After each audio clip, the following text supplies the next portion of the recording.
somebody else is going to take it and run with it. But then again, someone would have to listen to this to know about that, so it's fine. That's right, and this is almost a hidden code in itself, because they'd have to listen to the right episode. Don't listen to this part of the episode. Yeah. There's your clip.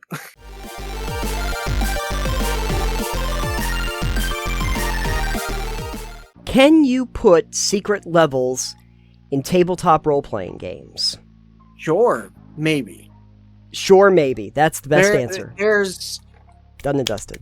Okay, so the idea here is that we were discussing about how video games often have secret areas, secret levels, Easter eggs, out-of-bounds places you can get. There's a lot of hidden stuff you can put in video games. Sure. An example of this is the secret cow level in Diablo 2. Mm-hmm.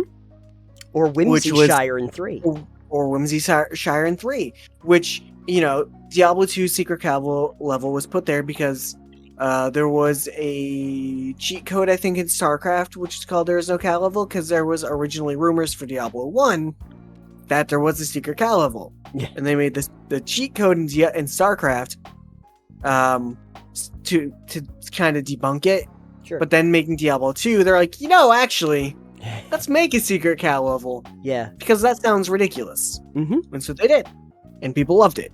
Mm-hmm. And then Diablo 3, it was when they were testing like an alpha or beta or whatever, and people complained that the color palette was too bright and colorful for a Diablo game, and they might as well add sunshine and rainbows. And so the team went, you know what? Sure, we will. And they made Whimsyshire as the secret level for Diablo 3, which is all sunshine, rainbows, and teddy bears and unicorns, which is fucking fantastic. Oh, it was great. My favorite part. And also, when they got into like the instances, like the random instances, they actually did also have a cow level one that you could end up stepping into. And yes. Later on, they did add that as well. But video games have a history with secret levels, hidden areas, places you can get to that are not necessarily told to you through the base game. Yes. You either have to find out how to get there by yourself, or maybe there's rumors in game, or you have to find out from a friend, like we used to all those years ago. Hey, did you hear about the secret cow level? Yeah. Yeah, you got a town portal in Wurtzleg and the Horagic Cube, and it creates a portal to the hell level. Yep. You had to experiment or look and someone would tell you. But tabletop is a little different. Yeah, they're usually trying to, when you start playing a game like a Dungeons & Dragons World of Darkness, etc., is that you're on a mission itself, and so the person that's running the game wants you to go through the quest that you're currently on. Right. But when I started thinking about that, there's really nothing to say that in the book itself, there couldn't be like a certain series of things that you do that would lead you to an area or a quest line that is not directly laid out for the players. There's nothing saying that you can't do that, and honestly, that could be really fun itself, but the issue I have with that itself is that by the creation of having it in the book, and a DM knowing about it, or a player knowing about it by reading the book, it then becomes, hey guys, I just want to run this really cool secret area with you. Yeah. Either let's just run it and forget about all the things you need to get there, or heavily hinting at it so the players feel accomplished to get there. Right. And so it becomes less of a secret area or hidden level in that case, and it becomes more of a thing that you must know about to want to do. Right. So then we have to think to ourselves, is there a way you could actually hide it from the game master until it became relevant? And I have had plenty of thoughts about doing this exact thing in an RPG, given that I have a slight love affair with alternate reality games. Yes. Which are typically games with a lot of hidden information, or they don't tell you that they're games and they obscure a lot to go through it. Mm-hmm. So looking at that as an idea, if I had the thought process that maybe there is stuff hidden in the game book itself. Sure. That you, as a publisher or designer, don't tell anyone at all. You don't tell them it's there. Yeah. They have to come across it themselves, organically as players, maybe as characters, maybe as lore bits, as little things, kind of like doing the lore in Dark Souls games, Sure. where the lore is written in the item descriptions that you just kind of have to piece together. Oh, okay, yeah. Maybe you do something like that. You've got little bits of lore here and there, but when players kind of take it and look at it and read it and put pieces together, maybe it's like, oh yeah, you do this thing and do that thing, and you can extrapolate the information from it that maybe there's something hidden somewhere. Yeah. Maybe there's a website you can go to that you get this information from the book, but it doesn't spell it out for you. Right. So the item description thing is an interesting concept because you could say that, there's no guarantee when you're going through a chest, maybe you're doing investigation checks or something, that you're going to find the item. But then, oh, happy day, like you did well enough, you found this interesting item. Might not be anything usable, but it's like a trinket, it's something like that.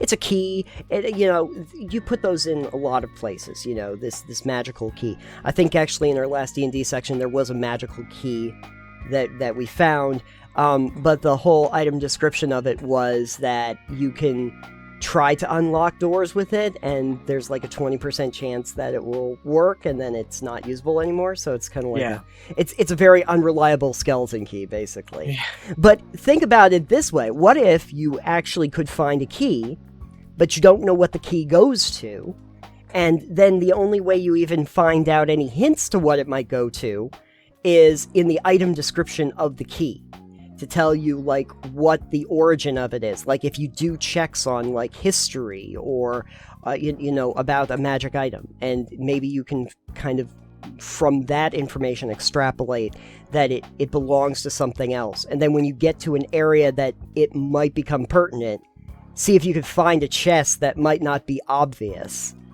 that has but that. even then, doing it that way, you've got all the information in the book. So you've got the description of your key, and you have where it might go to. You have all that in there, and you're kind of making it so that you need to like do player checks. So what happens if your player fails the history check on that key? Then they just don't learn the information.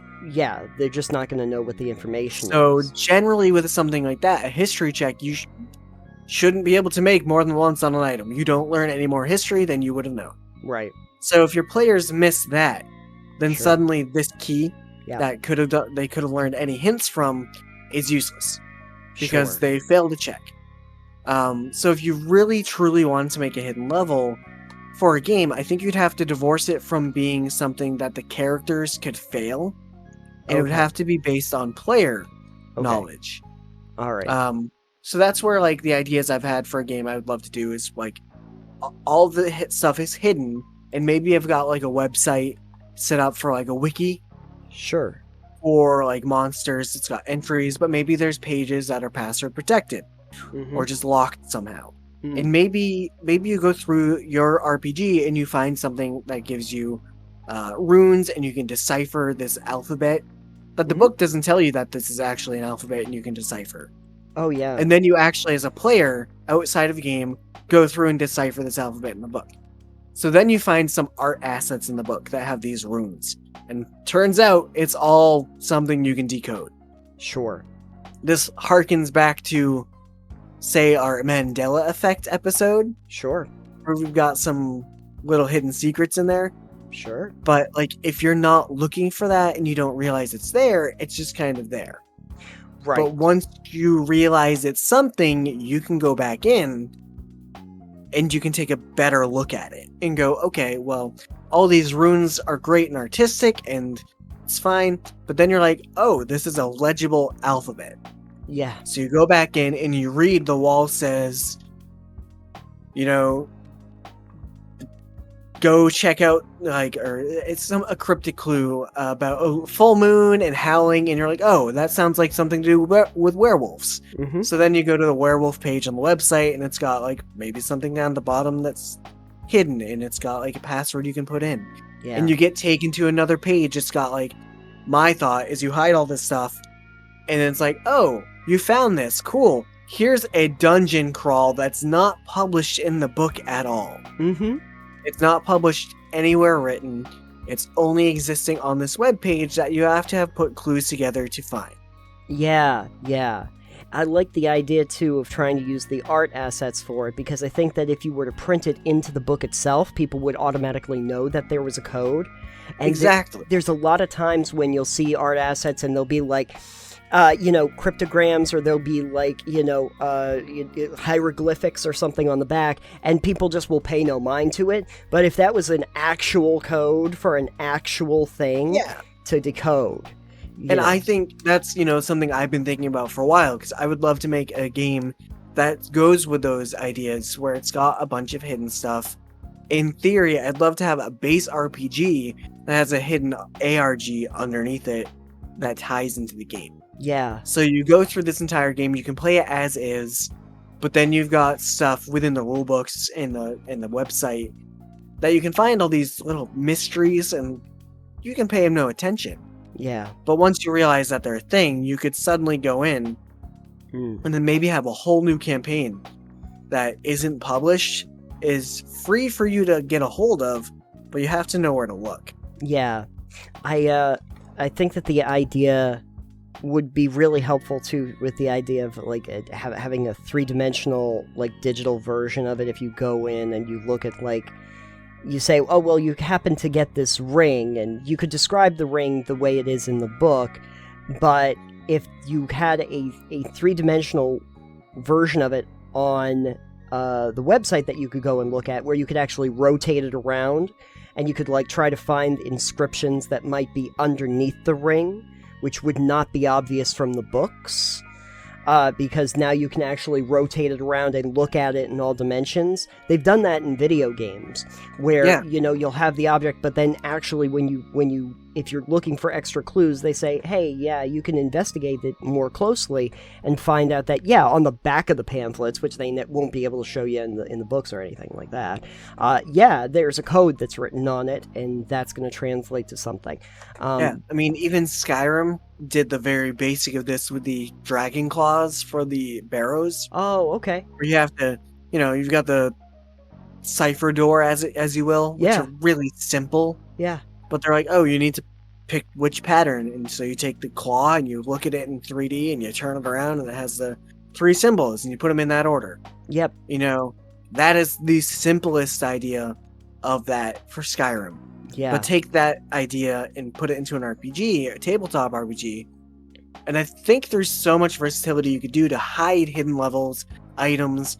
Like, I would love to do hidden artifacts and items that you can get from solving these mysteries and these clues that you as players could really love, and as characters be like, cool, we did this mystery, maybe with a little bit of real world out of game and in-game stuff. So you're mixing the two, but I think it'd be really cool, because then honestly, if you get it and no other players have it, you get bragging rights.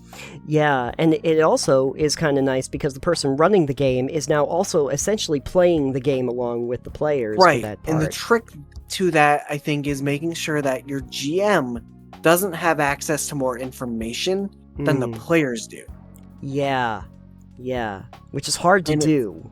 And it's tricky, and you would have to write, I feel like you would have to write this in that sort of way that I've kind of mentioned, to make it really doable in the way that would be completely secret. Although, once players get there, they can share it online, but if you get special items and bragging rights, and like if there was some leaderboard to say you got here first, I don't know that players would. Typically in ARGs, a lot of players don't share the entire methodology of how they got there. Right. They're like, here's some hints if you need it, but we're not going to spell it out for you. Sure. It's like, figure it out on your own, because that's the entire purpose. Right. I like the idea of combining those two elements of RPG and ARG together. I think I would love making a game like that. Sure. And I think it'd be great for the right group of people that would like to play it. I think it definitely is not the easiest thing to do. Sure. But that's my thought on that, and I've probably espoused way too many of my own ideas to make this,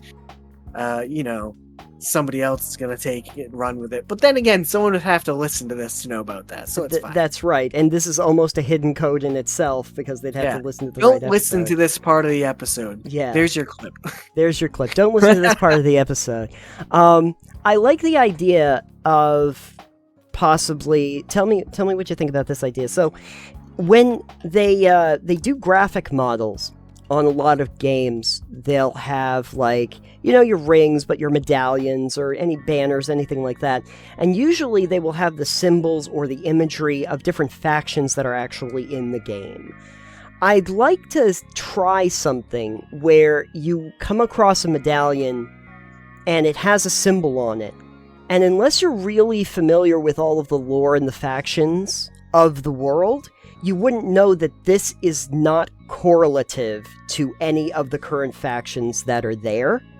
Like that, if you were familiar with it, you'd be able to say, oh yeah, that's for, this guild, and that's for, this college and everything. And then come across one that is not cited at all in any of the lore, and have to look it up to find that there's actually a literal secret society that this was from, whose information has been stripped out of all of the books and the texts of the world. And then that, if you go on that, kind of like going down trying to find the history of that society, leads you on an actual quest in that world where you uncover it. Yeah, that's where, like, similar with what I was talking about. It's like, yeah, my idea is a game where you've got the books, and then maybe you've got an online wiki. Yeah. And the wiki has all the information that you didn't put in the book, because maybe you're trying to make the book smaller, cheaper, more affordable. Yeah. Whatever. And just the wiki can have way more information. Yeah. But then you can be like, all right, cool. Well, maybe there's pages in the wiki that you don't publish in the book at all. Right. So people can go through that and look at all sorts of stuff. I think it'd be fun. You could do something like that where you throw this little medallion into the game, and you leave it as a description in a specific adventure, and you find it, and it's like, your players have no idea what this is. Any history check to figure out what this is will fail. Yeah. So the players will be like, okay, well, the characters don't know anything about this, so what the heck is this? And they might go on a scavenger hunt to try and find out what that is. And then that can lead players who are investigative to going down a whole rabbit hole, hopefully with their group of players. Right. So it's one of those things where you could take your in-game and mash it up with the out-of-game to make two different experiences, to make a whole new experience that could be really fun. Yeah. So basically what you're saying is that if you made the ARG RPG, it's basically a pamphlet is the entire book. And like there's like 700 pages of text on maybe something like that. Yeah, the book is literally just a bifold, and all of the information is on there about all the lore. And if you want anything more, it's all cryptically on on the site. But yes, this is think though. It is. We are wondering if any of you listening have ideas of how you might hide secret levels, secret items, dungeons, crawls, adventures, plots, hooks, anything like that. How you might have Easter eggs or hidden stuff that aren't just like, oh, that's a callback to Portal, like I did in my D&D game I ran a while back, where you're going up against the scientist Cave Johnson. Perfect. Something that's not just that. How might you hide something else like that in a game to have fun? Yeah. How do you think that would work? Yeah. Where is your cow level? Where is your cow level? Where in the world is Carmen Sandiego? Somewhere with Wallow. Yep. Fair enough. We pass the question on to you. If you happen to have an interest in answering, which I certainly hope you do, feel free to either leave us a message on our Anchor page, or you can join us over on Discord and we'll discuss.